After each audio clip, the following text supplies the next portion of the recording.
Moral usages.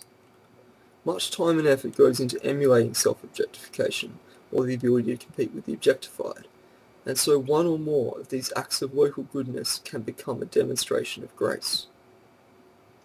Much time and effort goes into the ability to compete with the objectified, and one's apparent self-objectification gives meaning to one's efforts, or one's body, where an alternate purpose cannot be found. We all need meaning, and to be doing that which we believe is meaningful, that which we believe to be right, more than anything else, exemplified in our appreciation of work, movies, books, stories, etc. The time and effort required for the emulation of self-objectification, or the ability to compete with the objectified, although an act of goodness in itself, does not necessarily serve the purpose of absolute good, and, as is the case of any act done with good intention, could possibly be for quite the opposite. As apparent self-objectification presents the appearance of openness and weakness, it can therefore present the appearance of reliance upon another, and can become a demonstration of grace. It encourages the mindset where one thinks they are helping by creating sexual desire, and then eliminating it. It may make someone feel like they are performing a service by objectifying themselves, protecting innocence against the insatiable desire of our base nature. Those who objectify themselves or others are ignorant of the effect it has on human beings.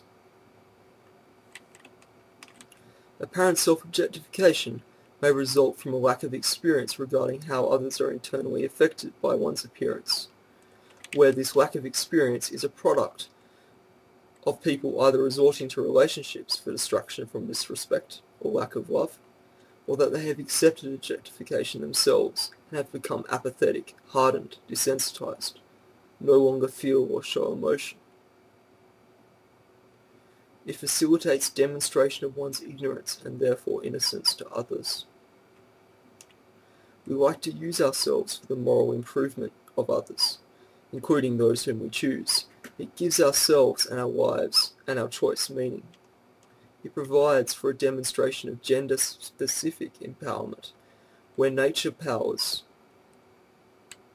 are overruled by the social construct, and one is free to express oneself in a sexualized way.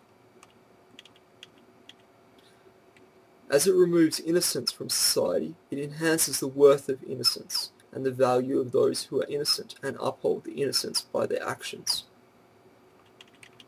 Fulfills base desire to demonstrate oneself, thereby relieving oneself of physical responsibility by passing it on. Apparent self-objectification enables us to be rejected as an object when placing oneself in the immediate vicinity of another person. It allows for the clear and undeniable proof of past and present maintenance of self, although the future may be left in question as a consequence of this milestone being marked, and so it can become a demonstration of grace. It may lead to unnatural domination of one sex over the other in relationships, where a person of a particular sex, most commonly objectified, takes the moral advantage. They may play an accepted leadership role in countering or helping break illusions generated by their sex's objectification. Yet even more dominant roles may be generated as a consequence, where obvious perversions of domination are known to exist. Apparent self-objectification may follow from the moral belief that as long as they are looking after themselves, it doesn't matter how they express themselves, and so inane, arbitrary expression becomes verification evidence that they are looking after themselves.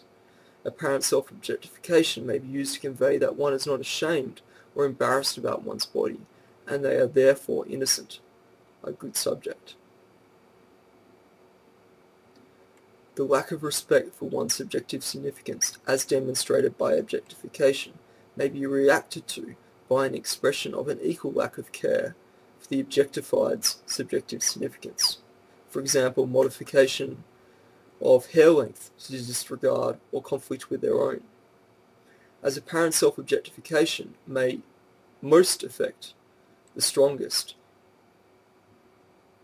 it therefore may be used to cut out the tall poppies restore unnatural peace and equality amongst the opposite sex.